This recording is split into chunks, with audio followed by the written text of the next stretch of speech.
इतिहास की धूल में दबी एक ऐसी कहानी है जिसे समय ने भी दबा दिया, पर उसकी गूंज आज भी कश्मीर की घाटियों में शोर मचाती है। स्क्रॉल्स बियॉन्ड टाइम में एक बार फिर आपका स्वागत है।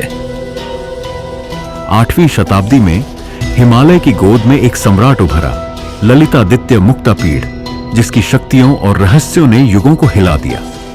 परिहारासपुर उसकी राजधानी साधारण नगर नहीं था, वह एक विज्ञान और रहस्य का पिघलता हुआ क्रिस्टल था, जहां सपने सच्चाई में बदलते थे। कहा जाता है वहां विराजमान था एक विशाल विष्णु का प्रतिमा, सोने और चांदी से निर्मित, इतना भारी कि यदि कोई साधारण मनुष्य उसे धकेलता तो वह न हिलता। और फिर वह मूर्ति बिना कोई सहारा लिए हवा में तैरती थी।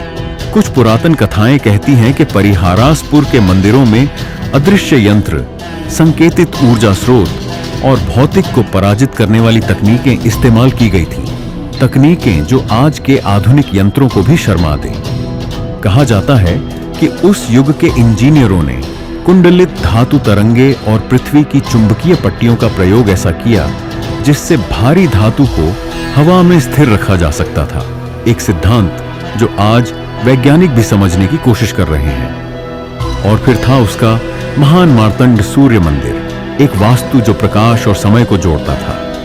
84 स्तंभों से घिरा गर्भगृह, सूर्य की पहली किरणें जैसे ध्यान के जुनून में डूबती, और जैसे ही प्रकाश मंदिर के हृदय में प्रवेश करता, गर्भगृह के पत्थर आंतरिक संगीत बजाने लगते, एक ऐसा संगीत जिसे सुनने वाला हर व्यक्ति स्तब्ध रह जाता। पर असली रहस्य वह हवा में तैरती मूर्ति है, विष्णु, जो मानो स्वयं समय को चुनौती दे रहा हो।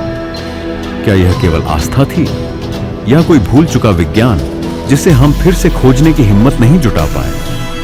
समय के उग्र तूफानों और आक्रांताओं ने मार्तंड को खंडहरों में बदल दिया, पर आज भी उस पथरीले अवशेषों में उस उड़ती प्रतिमा की गूंज कहीं आता है। यह कहानी सिर्फ एक राजा की नहीं, यह उस युग की प्रतिध्वनि है जब मनुष्य ने देवता, विज्ञान और समय को एक साथ चुनौती दी।